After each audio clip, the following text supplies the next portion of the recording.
A bunny. 何驚いてるの？初めて見るわけ？この剣強そうでしょ。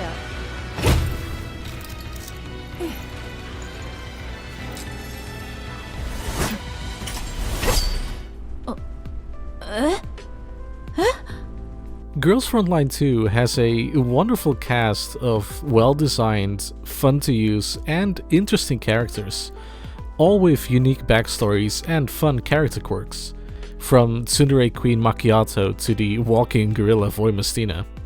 But these two examples, as well as an ever-growing part of the cast, are returning characters from Girls Frontline 1, which means they already have an existing fanbase and years worth of lore to fall back on.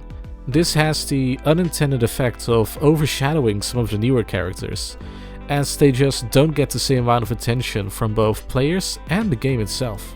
So today I wanted to look at my favorite addition to the broader Girls Frontline cast, the melee-obsessed, angry noise-spouting, bunny ear-loving vanguards of Groza Squad, Krolik.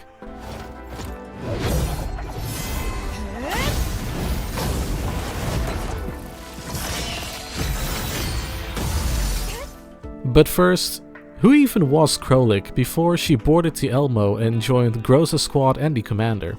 As with most dolls we come across, Krolik was never meant to be a tactical doll.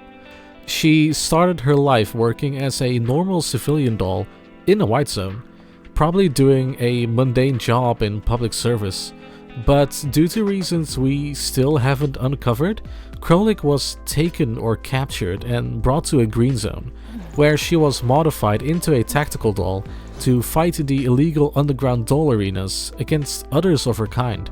Here, Krolik would also find her weapon of choice, the blade.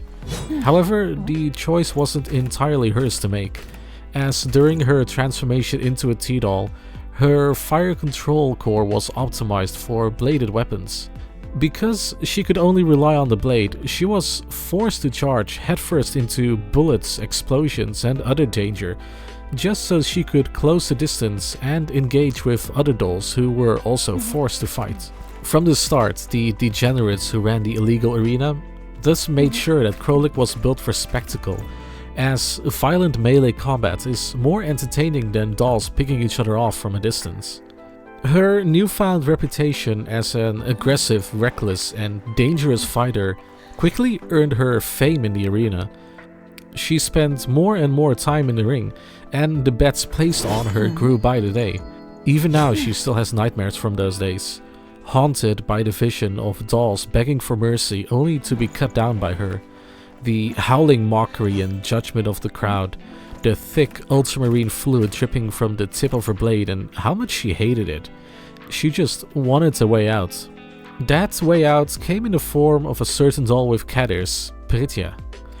Krolik describes her as being the only one who reached out to her in those dark days, when the Neo-Soviet Union banned these arenas in 2067 alongside a huge crackdown by the Bureau of State Security until 2070.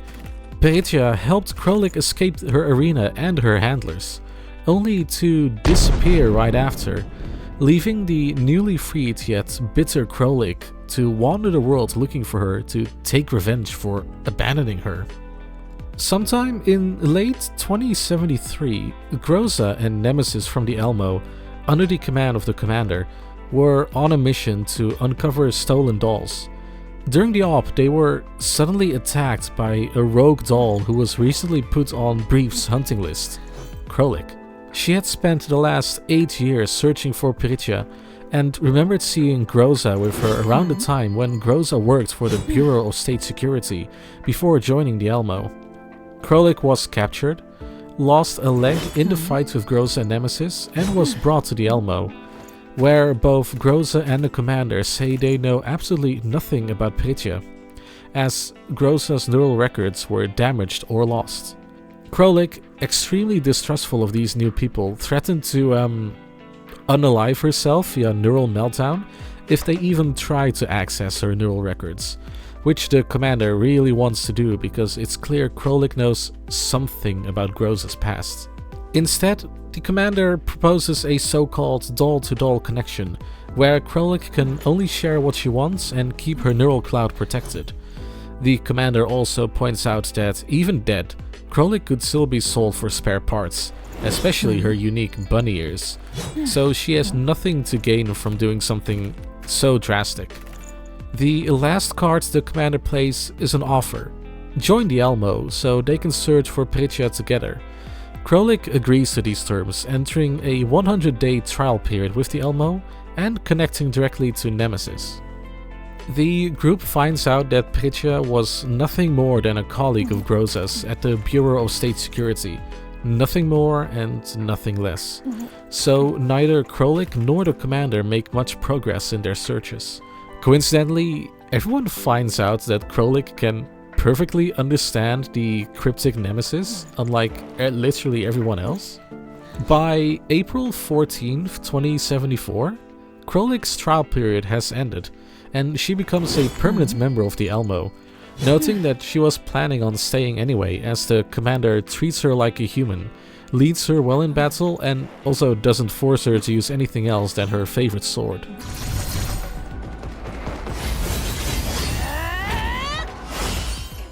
As an official member of the Elmo and Groza Squad, Krolik takes the role as the squad's aggressive vanguard, taking her experience in the doll arena and applying them directly to the battlefield.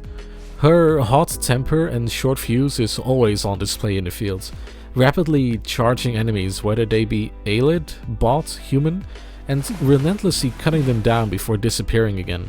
While at first glance she may appear reckless, cocky, or even dangerous, once you get to know her, you'll find that Krolik is actually very dependable, straightforward, tempered, and extremely sharp when it comes to scanning her surroundings. However, she very easily falls to verbal baits, exploding into angry shouting matches with Nemesis or shutting down a conversation by walking away in a fit of rage. Another surprising character quirk of Krolik's is her surprising care for anyone smaller than her, notably Helena and Kovne, as she was often seen taking care of Helena while she was on the Elmo and angrily complained about things that could go wrong, like sharp table corners. She also has an interest in fairy tale books for some reason, and spends some of her free time in level 2 trying to simulate her next meeting with Pritya, both negative and positive. But Krolik's biggest passion has to be her bunny ears. No matter where she is or what outfit she is wearing, the bunny ears are always present and form a very distinct silhouette of hers. Her most notable ears are probably her armored ones, that also move during battle, but she also has a casual pair she wears on the Elmo, and at least a few more sets inside her dorm. She insists they have a tactical purpose and aren't just because she likes bunnies.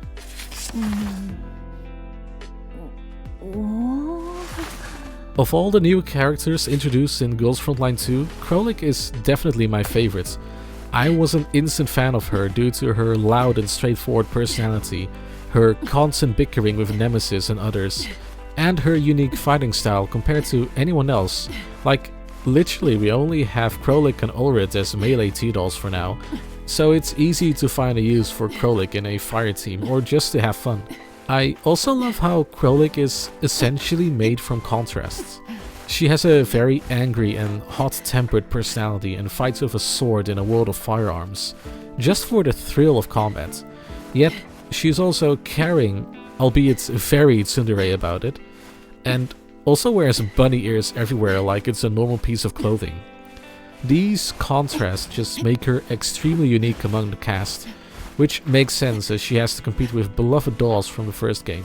Krolik's backstory is also surprisingly deep for just being a common doll that you get at the start of the game. Her past in the illegal arenas and with Pritya's shed light on the still present issue when it comes to dolls' rights, and the discrimination against them, and it's a very good setup for future stories. Furthermore, her drive to find her companion and coming to the Elmo is another example of Girls Frontline focusing a character and their story on finding purpose in life, even as a doll, and thriving when given the right help.